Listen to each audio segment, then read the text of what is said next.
to the Great Detectives of Old Time Radio. From Boise, Idaho, this is your host, Adam Graham. If you have a comment, email it to me, box13@greatdetectives.net.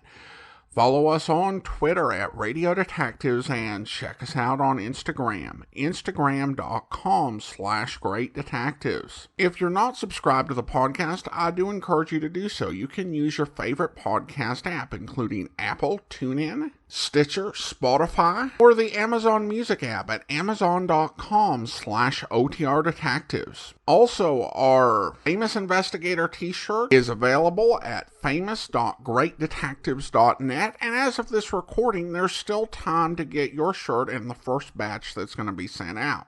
Go to famous.greatdetectives.net, check out all the styles and colors we have available. Well, now it is time for this week's episode of yours truly, Johnny Dollar.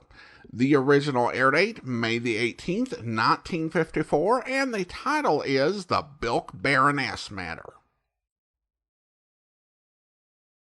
For your listening enjoyment, John Lund as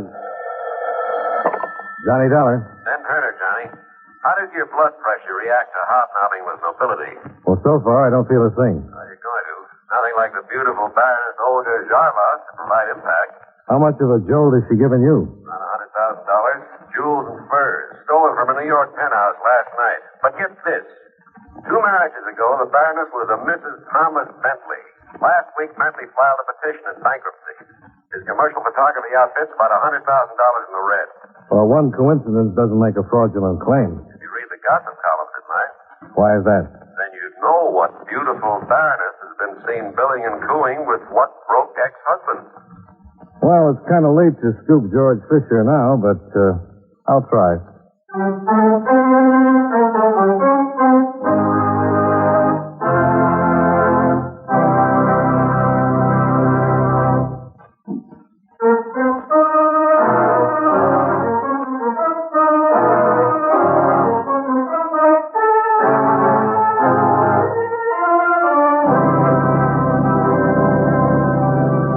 Expense account submitted by Special Investigator Johnny Dollar to Home Office, Eastern Indemnity and Insurance Company, Hartford, Connecticut.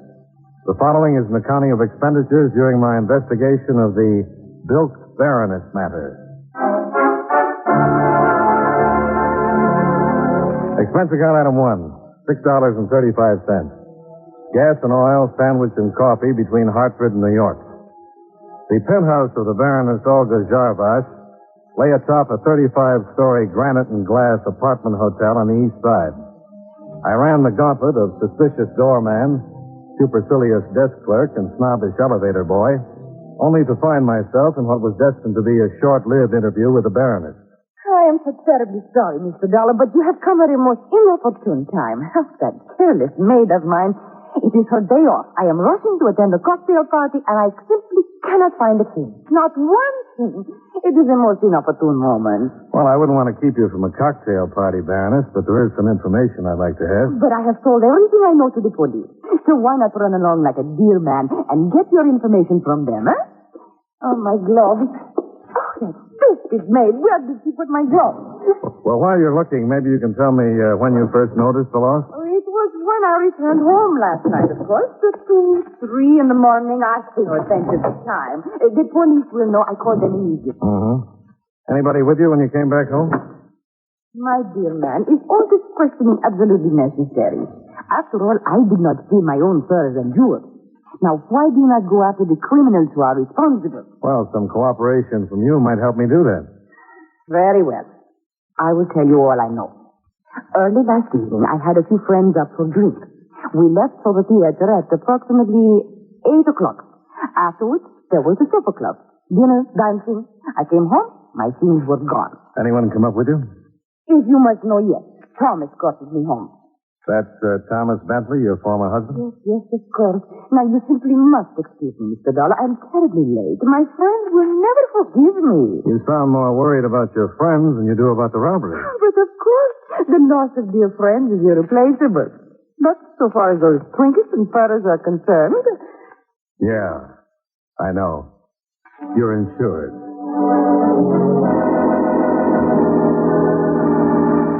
Expense account item 2, $15. $5 apiece to the employees I'd met on the way up. But outside of learning that Olga's penthouse was a gathering place for practically every screwball in New York, I came up with nothing. Things turned out a little better over at Center Street, where I met Lieutenant Lewison of robbery, who was in charge of the investigation. Looks like an inside job to me, Dollar. Well, what's the dope on it, Lieutenant? Only 2 doors to the penthouse, front and service. Neither one was forced. Service door bolted and double locked from the inside. So someone got in the front way with a key, huh? Seems reasonable. Outside of the furs and jewels, nothing else in the apartment was touched. Whoever did it knew exactly where to go. No ransacking. The job was well planned and well carried out. You got a list of those who have keys? You can't possibly narrow them down. The Baroness hands them out to her friends like tossing confetti at a New Year's party. We checked the obvious ones, maid, hotel employees. Haven't come up with a thing. There were 2 full-length coats, 2 jackets, and a stole among the missing furs. That's right. Well, now, the jewelry might not be too hard to handle, but how did anybody get out with a load of fur like that and not be noticed? I don't think it's possible. Another thing that makes it look like an inside job. The Baroness telling me she had some friends up last night? Yeah, she mentioned it. Didn't happen to mention Vasily Udescu, did she? No. Should she have? He was one of them. The doorman tells us that while the rest of the party came down around 8, Udescu didn't leave till 11:30. Might be interesting to know why, huh? Yeah, particularly in view of the fact he's got a record. Suspected confidence game on a Fifth Avenue jewelry store, suspicion of shoplifting furs, no conviction. Could be we'll close this as soon as we pick him up. Maybe. Why the doubt? You know something we don't? Yeah. I haven't had an easy case in 3 years. And I don't think you've had too many either.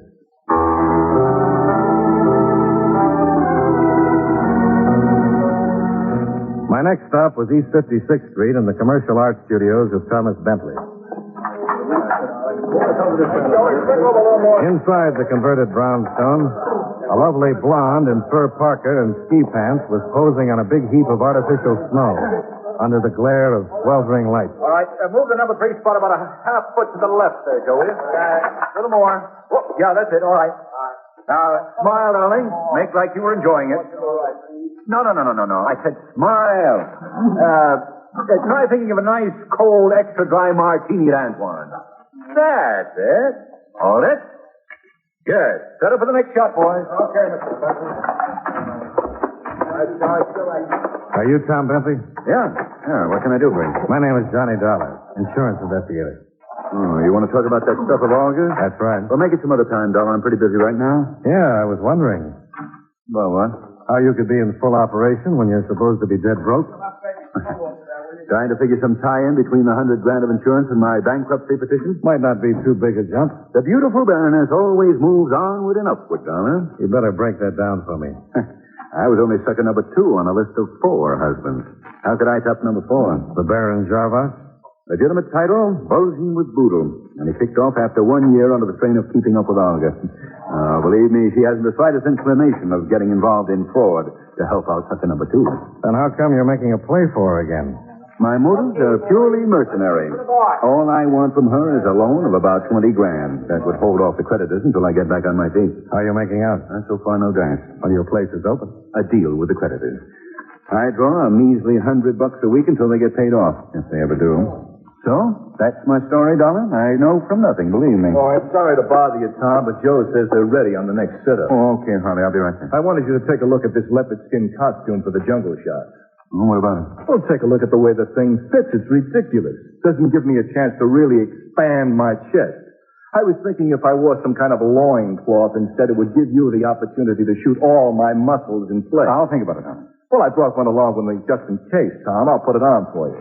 No sense in hiring a 44 chest if you're not going to show it off. And with loincloth, you can show the muscular play of my entire body. Okay, Harley. Tell Joe I'll be in there in a minute. Sure, Tom. And I'll change costumes meanwhile. Model. Good Lord, how do they make him that way? Body of a Hercules and the mind of a second-class ape. Well, I guess we all have our troubles, Mr. Bentley. Thanks for your time. Yeah, sure. It's okay, Dollar. Oh, Dollar. Yeah? Where are you staying in town? At the plaza. Why?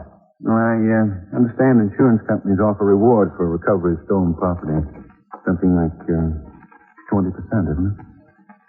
Sometimes, yeah. And No questions asked? Got something in mind, Mr. Bentley? Just wondering.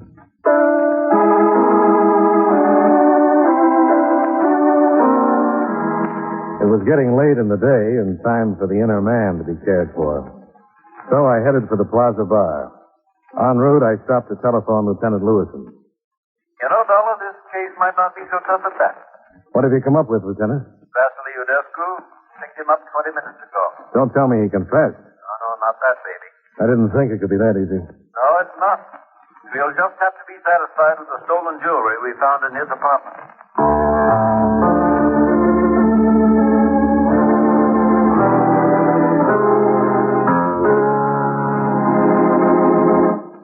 It is an impossibility, a most indignant outrage. Me, Vasily Udescu, being accused like a criminal element. I will sue you before the court for every penny you have. You said that before, Udescu. And I will say it again and again until you have released me. What have you got on him, Lieutenant? Exhibits A and B, Dollar. One emerald ring, one diamond bracelet. Look familiar? They were covered under August policy, all right. I do not care what is covered my way. I do not know those things. I do not know how they got into my apartment. And I want to call my attorney. Well, at least I can be the last part of that. You were at the Baroness's last night, weren't you? And why should I not be? We are the most dear of friends. Well, the rest of the party left for the theater at 8 o'clock. You didn't leave until somewhere around 11:30. 11:30. And this is a criminal act, I presume? No, but it might require a little explanation. Yes, so I had seen the play they were going to do. Why should I be bored all over again? I remained there, comfortable, having some drinks until it was time to join them at the leg lawn. How'd you get the furs out of the building? I took no furs nowhere out of no building. How about the rest of the jury? I know nothing about you. And I will say no more until I have talked to my attorney. So. Okay, Udescu. This way. In here. Sergeant Ryan will let you make the call. After he gets through, Ryan, book him on suspicion of Believe robbery. me, you will regret this, Lieutenant. I will commence proceedings to sue you at once. Okay, Udescu. What do you think, Dollar? Well, you've got enough to book him on. Meaning it's not enough for you? No, not quite. How do you figure? Well, that bracelet appraises around 10,000, the ring around 3. I've still got 87,000 to go.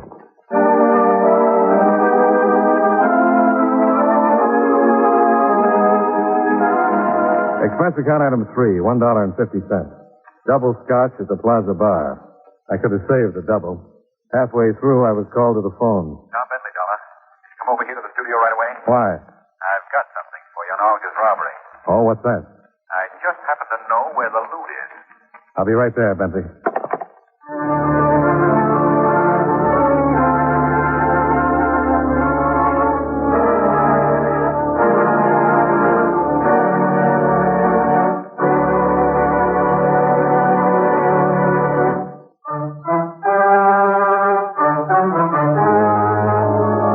And now, with our star, John Lund, we bring you the second act of Yours Truly, Johnny Dollar.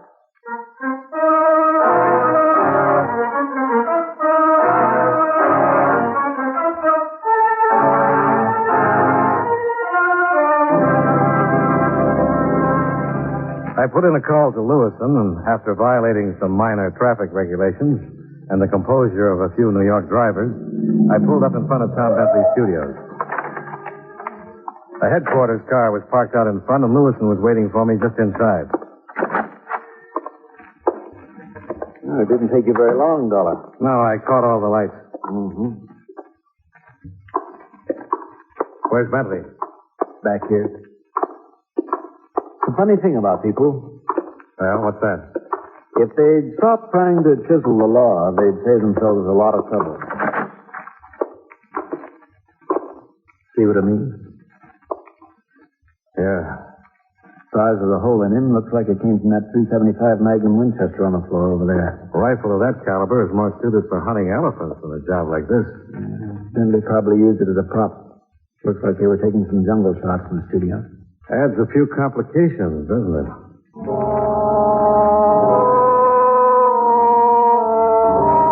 After homicide arrived, Lewison and I went back to headquarters. Baroness Olga Jarvash was there with a cute blonde by the name of Herta Werner.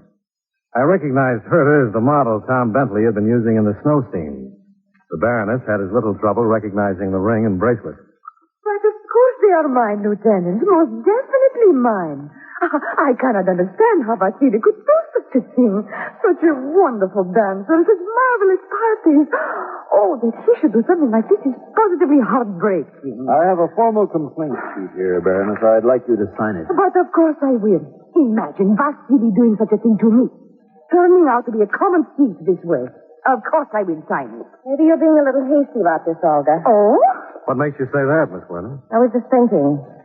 Lieutenant, you found the bracelet and ring in Vasily's apartment? That's right. I don't suppose they were in that teakwood cabinet in the den with us. What makes you think that? Olga, remember that party at Vasily's a week or 10 days ago? The crazy one where he got the idea for that taffy pull? How could I forget? It was the best party we had all season. A simply wonderful one. What are you driving at, Miss Werner? It's simple enough, Lieutenant. If you've ever been to a taffy pull. Yeah, rings sort of get in the way, don't they? Bracelets can, too, if you're really in the mood for it. Oh, but of course. How forgetful can I be? Of course, the ring and bracelet were in the way. So you took them off and put them in that teakwood cabinet? Yes, that is exactly what I did. I had completely forgotten about them. How sweet of you to remember, Hunter. You reported them missing on that itemized robbery list you gave us. Oh, naturally I did, Lieutenant. There was a robbery. They were missing. Of course I included them. Oh, poor dear Vasily. What an injustice I nearly did to him. To think I was about to sign a complaint that he was nothing but a common thief.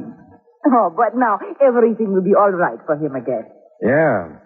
Miss Werner's got a remarkable memory for the whereabouts of other people's jewels.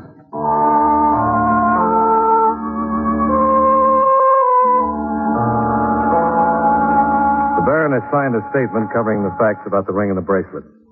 It was witnessed with a flourish by Herta Werner and more sedately by myself. Then the two of them left. Well, there it is, Dollar. If those two weren't lying, Vasily Udescu is in the clear. Well, even if they were, he couldn't have killed Tom Bentley. Yeah. I wonder if homicide come up with anything. Anything new about the employees at Olga's building? Their alibis are checking out one by one. Doesn't look like we've... Lewis and robbery. Anything turn up on that Bentley killing on 56th Street? Uh-huh. Yeah, well, keep us posted. No, not much help there. It seems pretty certain the .375 Winchester did the trick. Ballistics will verify in about an hour. No prints on it. So far, no witnesses. Looks like we're right back where we started from.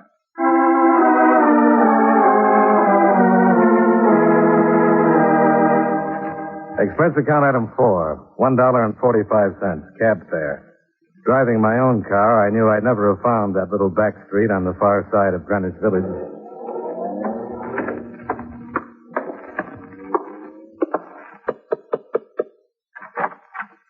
Oh, there, Mr. Dollar. Come in. I've been expecting you. Yeah, I gathered that.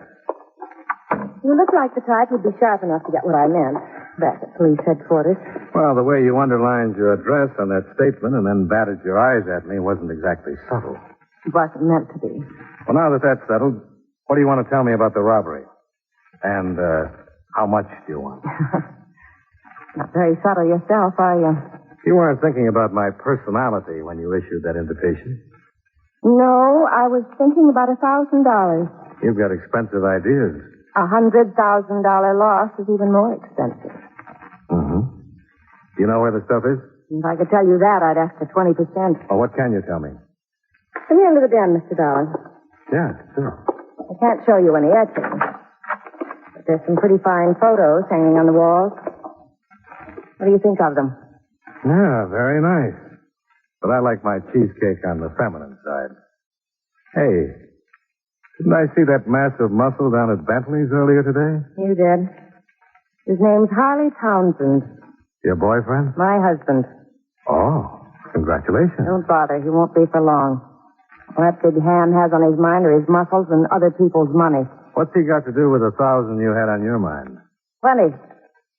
He has a key to August's penthouse. He was with a dinner party last night, only he left like around about 12:30 and came back at 1:30 with Tom Bentley. Starting to add up to 1,000, Mr. Dollar? Not yet. Then try this. Tom Bentley called him around 7 tonight. Harley blew up. Said he wouldn't settle for 10,000 when he could get 50. And Bentley better wait for him and get over there. And he tore out of here fast. And he took some of these cartridges with him. Pretty big caliber. So are the rifles of Harley's they were using at the studio. Where's Harley now? I haven't the slightest idea. You're not telling everything you know. Maybe not, but you can't prove it. And I'm not interested in being booked as an accessory. Sounds reasonable.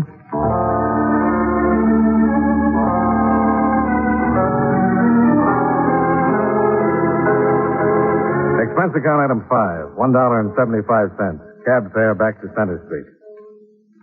So, Herta Werner came up with something, huh, Dolan? Well, if $1,000 is the going price on selling out husbands, she is. Might tie in at that if Harley and Tom Bentley worked it together. Bentley wants to take a safe $20,000 for turning the stuff back, and Harley objects with a .375 Winchester. I can't think of a neater answer. We'll check it out when we pick Harley up. Not much we can do until then. We could try to figure how those furs got out of the building without being seen. I got a couple of possible answers. They could have been worn out on some woman's back or smuggled out by an employee. Uh-huh. Say, a lot of those buildings have their service pickups at night, don't they? Yeah. Saves traffic jams. Why? Well, somebody posing as a cleaner or storage man could have carried them out without anyone paying too much attention. I thought of that too, Dollar. Trouble is, the side seat the service entrance opens on was torn up for repairs. No service calls or deliveries were made yesterday or last night. When is that repair job supposed to be over? Sometime late this afternoon or tonight. Why? Well, then maybe our boy could still use the serviceman gag. Not unless the stuff is still in the building. You know, that's the thought, Lieutenant.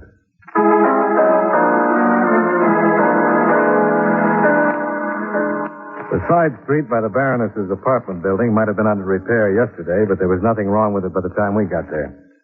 We went into the service entrance and checked with the night superintendent who was on the door. Yeah, that's right, Lieutenant. Street was fixed about 5 in the afternoon.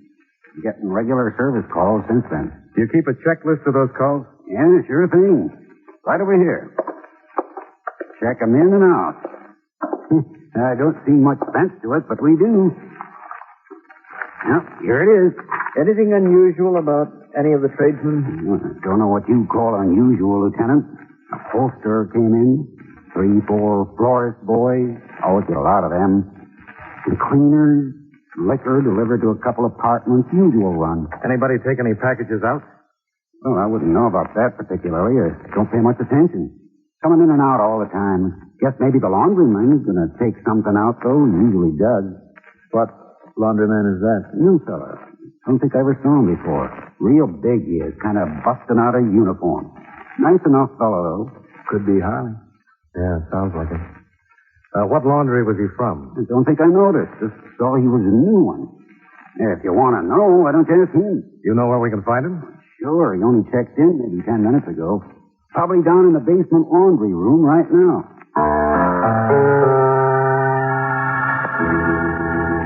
The laundry room, lined with wooden storage compartments and cluttered up with washing machines, dryers, and tubs, looked like a mad welter of confusion under the dim nightlight.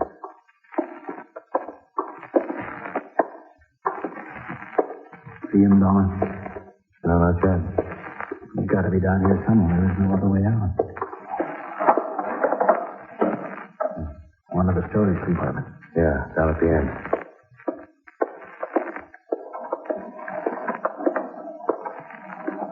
Hey, there he is. It's Harley. Pushing that laundry cart. Yeah. Okay, Harley, stop right there. Police officers. Watch it, Lieutenant. Don't drive, Harley. Stop that gun.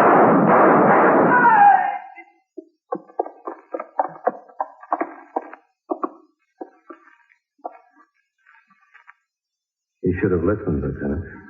Yeah.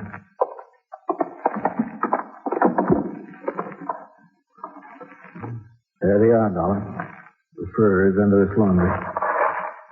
Jewelry, too. Must have kept them in an empty storage room overnight. Uh-huh.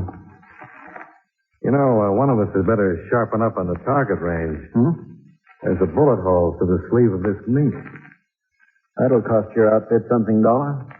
Well, under the circumstances, I don't think they'll mind.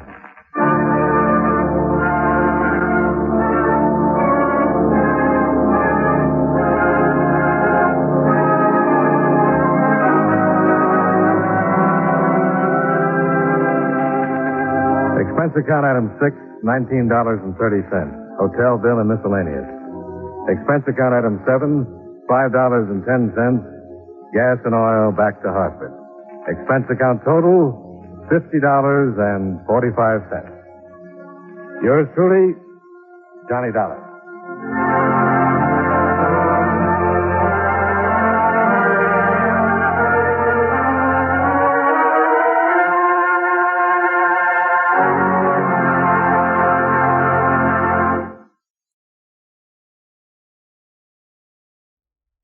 Welcome back. The insurance company would definitely be willing to cover the damage to the fur in recovering the property, as they're avoiding having to pay off $100,000 on the full claim. Also, it was a realistic moment when the Baroness forgot she'd left some of the jewels somewhere else. I could totally believe that her character did that she just forgot she'd taken these jewels off at the party and then assumed that they'd been stolen along with the rest, because she didn't keep very close track of them. I should note that there was a lost episode in between last week's program and this week's, and that one was called The Aromatic Cicatrix Matter, which not only sounds like a more interesting title, but reading the description in John Abbott's book, Who is Johnny Dollar, it sounds like a more interesting story, particularly with the setting as it's set in Bermuda. I believe this is the last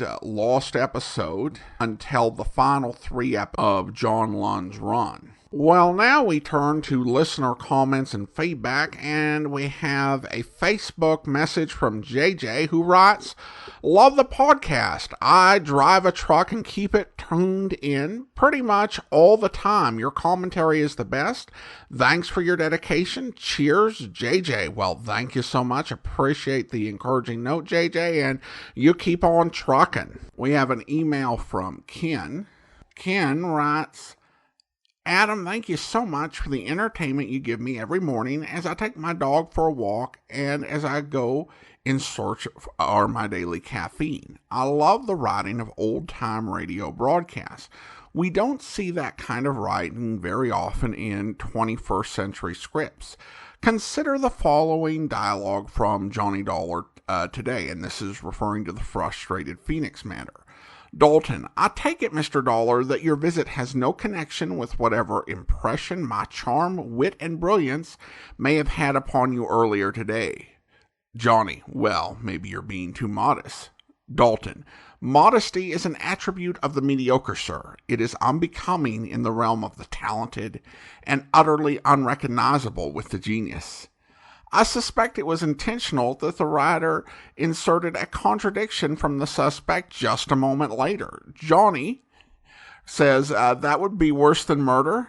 Dalton, "In my humble opinion, sir, yes. I guess modesty is unbecoming in the realms of the talented and utterly unreconcilable with genius, yet humility is not." Well, Ken, I think that there have been some distinctions made between humility and modesty. One website defined the difference between modesty and humility as modesty being how you present yourself to other people, and humility being how you view yourself. So, under that definition, it's possible to publicly posture with modesty, but to not really be all that humble, and to really think a great deal of yourself. And sometimes the Modesty is an attempt to get other people to praise you and stroke your ego.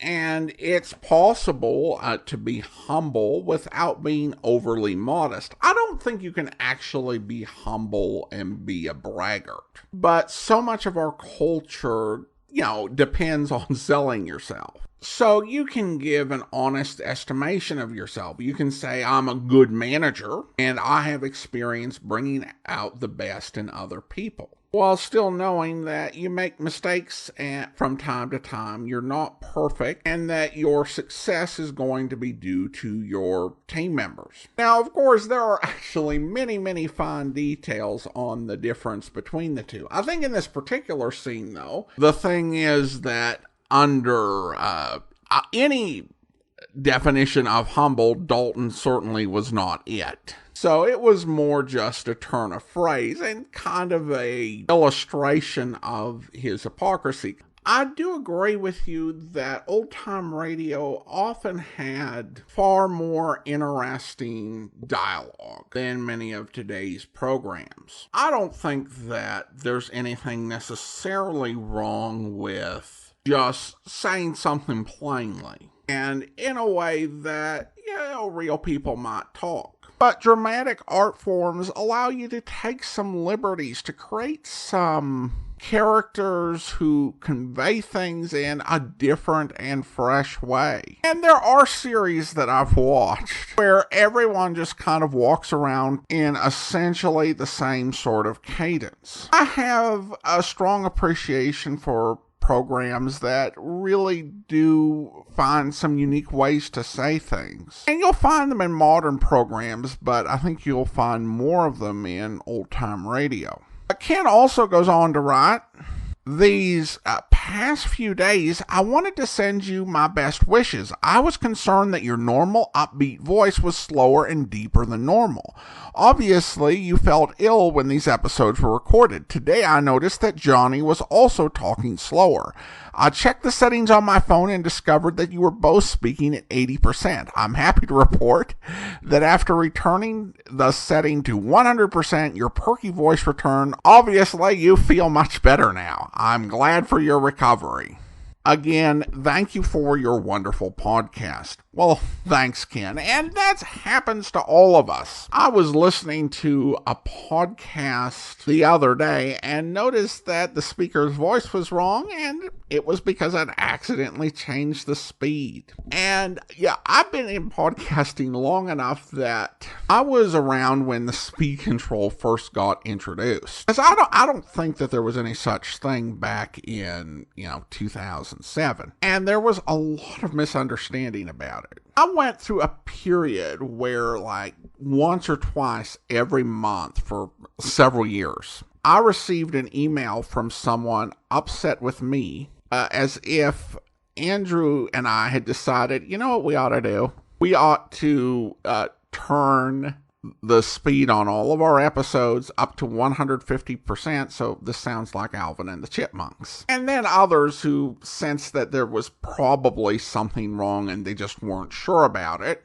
emailed me, and I did my best to help folks out. I do think people are more aware of it, and I also think the developers have worked a little bit to make it so it's not so easy to press that button. But still, it does happen from time to time. Thanks again, Ken. It's always great to hear from you. Now it's time to thank our Patreon supporter of the day. And typically the first Friday of the month, we thank Patreon supporters who have been supporting us for 5 years this month. But we don't actually have anyone hit that milestone this month. But we do have a Patreon supporter of the day. Thank you so much to Marla, Patreon supporter since January of 2018. Currently supporting the program at the shameless level of $4 or more per month. Thanks so much for your support, Marla. And that will do it for today. If you're not subscribed to the podcast, please do so with your favorite podcast app, whether it's Stitcher, TuneIn, Overcast, or Good Pods or the Amazon Music app at amazon.com/OTR Detectives. This way you never miss an episode. Also, if you're enjoying this podcast on YouTube, be sure to like the video, subscribe to the channel, and mark the notification bell. We'll be back next Friday with another episode of yours truly, Johnny Dollar, but coming up tomorrow, tune in for an episode of Tales of the Texas Rangers, where... Morning, Miss Howell. Miss Howell, this is Ranger Pearson. I'd like you to tell him everything you told me. What's the use? He can't get my money back. $6,000. All I had in the world. Gone. Somebody stole your money, ma'am? I didn't know he was going to steal it. Mr. Colley. He seemed like such a fine man. Everything he said I believed. Oh, I'm so ashamed.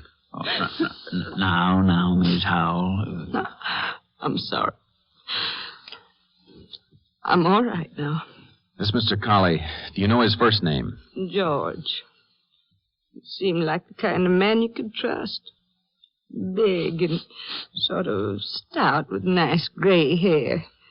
When he come to the house, he said he'd been a friend of my husband's. How long ago was this, ma'am? Well, a month, I think. When I told him my husband was dead, he seemed so upset. He said he had a check for my husband. $500 was the profit from one of Mr. Colley's oil wells. Had your husband ever said anything to you about investing in an oil well? No, but lots of people around Minden have made money from oil. I didn't think there was anything wrong. Did Mr. Colley give you the check? Well, no. He said he wanted to do me a favor. Said he'd double my $500 in 3 days. When he come back, he told me he'd done even better. He had $1,200 for me. And then he said if you'd put the rest of your money to it, he'd make a lot more. Is that it? He told me I'd get at least $50,000. How did you know? I just had an idea. You gave him the money, didn't you, ma'am? Yes, I did. He promised me $50,000. Seemed like such a lot. I hope you'll join us then. In the meantime, do send your comments to box13@greatdetectives.net. Follow us on Twitter at Radio Detectives and check us out on Instagram. Instagram.com/greatdetectives. From Boise, Idaho, this is your host, Adam Graham, signing off.